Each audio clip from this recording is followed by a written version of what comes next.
My mom was a first grade teacher, and she taught me everything that she was teaching her students in first grade when I was 4 or 5 years old. So when I got to first grade, I mean, I already knew the curriculum. I mean, I was able to breeze through, first grade,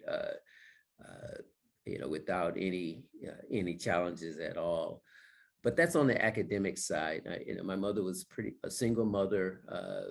I'm her oldest child, firstborn, and she and I are very close.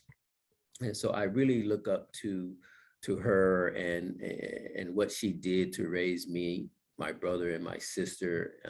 Her work ethic, her commitment.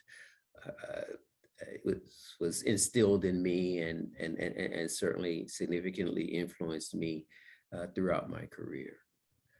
I spent a lot of time not only working in the business but in the community here in Houston. My very first nonprofit board that I served on was the Carl Jung Institute of Analytical Psychology, and I moved from there to the American Heart Association.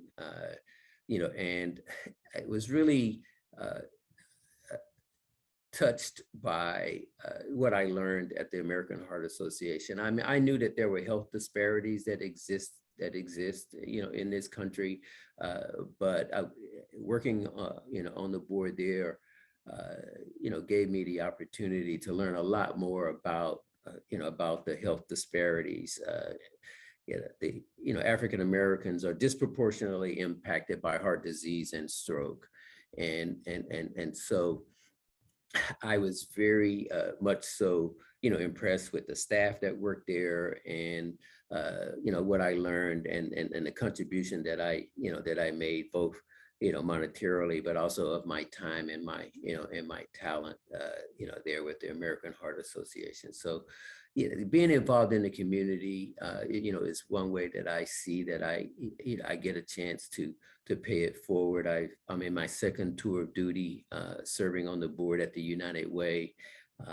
So topics in the health and wellness space and education, are certainly near and dear to my heart, and the fundraising that goes on at the United Way, and the manner in which they fund those initiatives out in the community, are inspiring.